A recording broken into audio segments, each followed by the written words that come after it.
Le pneu est un assemblage complexe de plusieurs éléments, mettant en œuvre une grande variété de matières premières. La composition des gommes varie au sein du même pneu. Chaque mélange est soigneusement établi pour répondre aux exigences de souplesse, résistance, adhérence, etc. De grandes longueurs de câbles métalliques et synthétiques sont également mises en œuvre. La fabrication s'effectue sur le tambour, un cylindre rotatif dont la partie centrale souple peut être gonflée. Nous verrons tout à l'heure pourquoi. Le premier élément appliqué sur le tambour est une feuille de caoutchouc synthétique étanche à l'air. Cette couche remplace la chambre à air dans les pneus actuels. Dans un deuxième temps, une nappe de câbles textiles enrobés de caoutchouc est ajoutée. Ce réseau de câbles formera une armature rayonnante autour du pneu. C'est la carcasse radiale. Calés contre des bandes de gomme profilées, deux cerceaux de câbles métalliques à haute résistance sont mis en place. Ce sont les tringles. Elles maintiendront le pneu sur la jante. La nappe carcasse est rabattue sur les tringles pour assurer son ancrage. D'autres éléments sont ajoutés.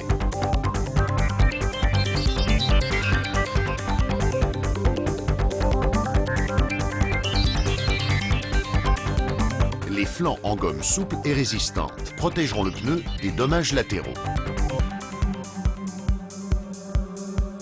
On donne alors forme au pneu en gonflant la partie centrale du tambour.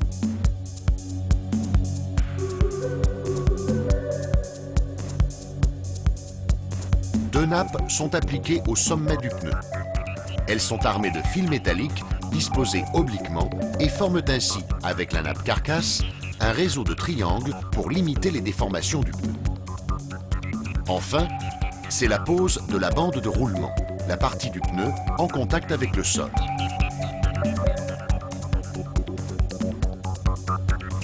L'ébauche de pneu peut alors prendre place dans le moule de cuisson.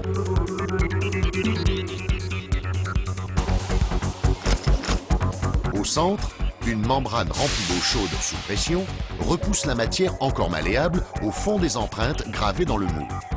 Grâce à la chaleur de l'eau et de la vapeur qui entoure le moule, la cuisson commence. L'élévation de température entraîne la vulcanisation du caoutchouc. Le soufre incorporé au mélange de gomme forme des liaisons entre les chaînes de polymères.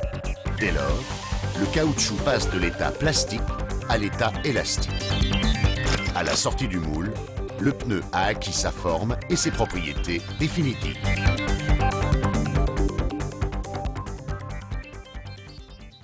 Michelin, une meilleure façon d'avancer.